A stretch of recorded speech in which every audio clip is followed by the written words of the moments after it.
Good morning students. बच्चों, आज हम पाठ 14 अशुद्धि शोधन हिंदी व्याकरण बुक में है आपका ये चैप्टर पाठ 14 अशुद्धि शोधन। इस पाठ की हम रीडिंग करेंगे और इसमें आप क्या सीखेंगे। अशुद्धि शोधन किसे कहते हैं, शब्दों में अशुद्धियाँ किन कारणों से होती हैं, वाक्यों में अशुद्धियाँ किन कारणों से होती हैं, अशुद्धि कितने प्रकार की होती हैं। तो आओ शुरू करें। देखो बच्चों, यहाँ पर एक आशीर्वाद जनरल स्टोर है। ये आपकी बुक में एक पिक्चर दी हुई है और यहाँ दो बच्चे हैं। तो लड़की जो है यहाँ पर ये कहती है, गर्ल, रुद्र तुम्हें बोर्ड पर कुछ गलत दिखाई दे रहा है। तो बॉय बोलता है, दीप्ति मुझे तो कुछ गलत नहीं लग रहा। अब देखो बच्चों, जो आशीर्वाद है ये इसकी जो मात्रा है ये गलत है। आशीर्वाद जो लिखा होता है, सही आशीर्वाद ये ऐसे लिखा होता है जो सही होता है। तो इसमें ये चीज़ गलत लिखी हुई है। आशीर्वाद जनरल स्टोर तो सही है लेकिन आशीर्वाद हमारा गलत है। पर रुद्र को यहाँ पर कोई भी गलती दिखाई नहीं दी। बच्चों, रुद्र को बोर्ड पर लिखे शब्दों में कोई गलती नहीं दिखाई दी। क्या वह सही है? क्या आपको इसमें कुछ गलत दिखाई दे रहा है? तो गलत हमारा ये था आशीर्वाद। मेरे विचार में सही शब्द होने चाहिए। बच्चों, आपने अपने आसपास ऐसे बहुत से बोर्ड देखे होंगे जिनमें गलत शब्द या वाक्य लिखे होते हैं। इसी तरह कई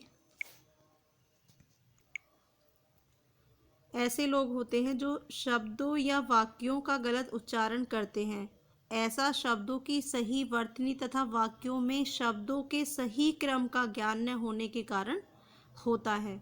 व्याकरण की सही जानकारी का अभाव इस प्रकार की अशुद्धियों को जन्म देता है। इसलिए अशुद्धियों को समझने और उन्हें दूर करने के लिए शब्दों व वाक्यों के शुद्ध रूपों का ज्ञान होना जरूरी होता है। तो आप भी बच्चों कभी कभी बोलने में लिखने में गलतियां हो जाती हैं तो उनको अशुद्धियां कहते हैं। अशुद्ध शब्दों या वाक्यों को ठीक करके बोलने या लिखने को शुद्धि शोधन कहते हैं।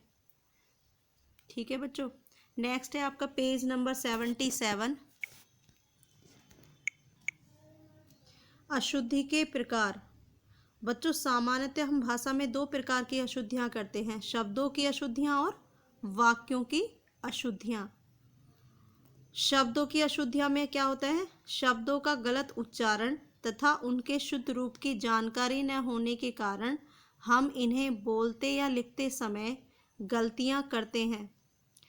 इसे शब्दों की अशुद्धियां कहते हैं। इन गलतियों को रोकने के लिए सही शब्दों का पता होना जरूरी है।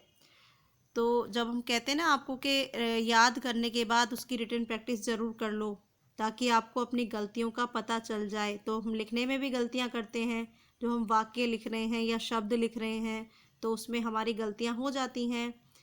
तो ये हमें सुधार लिखने से होता है और रीडिंग करने से हमें इसमें सुधार लाना होता है।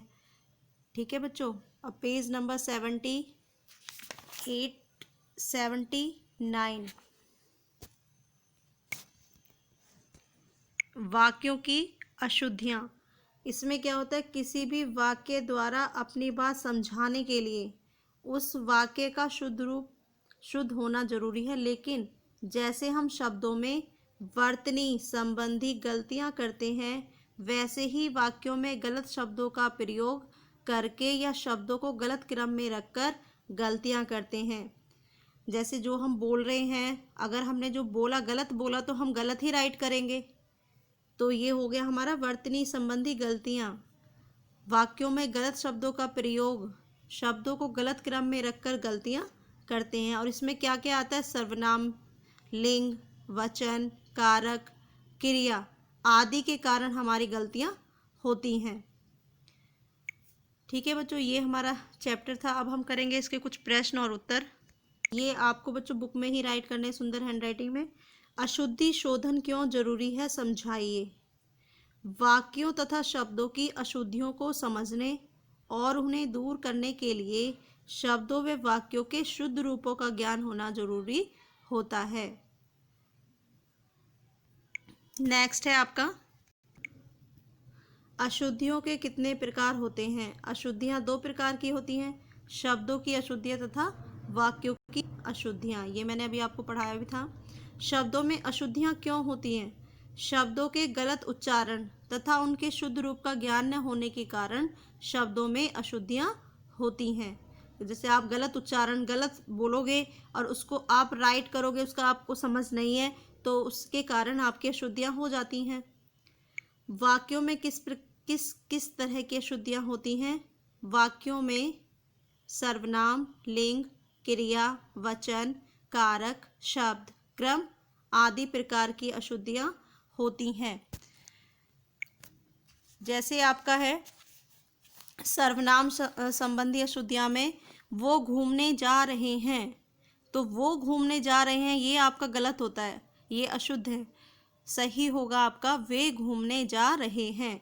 ये तो हो गया आपका सर्वनाम में। फिर आता है लिंग व क्रिया संबंधी अशुद्धियाँ। इसमें क्या आएगा कि मेरी किताब फट गया। अब मेरी किताब फट गया तो हमारा गलत हो गया, तो इसका सही होगा मेरी किताब फट गई है। ठीक है। वचन में क्या आता है? उसने अनेकों पुस्तकें पढ़ी हैं, तो ये हमारा गलत है। उसने अनेकों पुस्तकें पढ़ी हैं, इसमें आएगा उसने अनेक पुस्तकें पढ़ी हैं, तो हमारा हो गया शुद्ध वाक्य। फिर आता है आपका कारक संबंधी अशुद्धियाँ।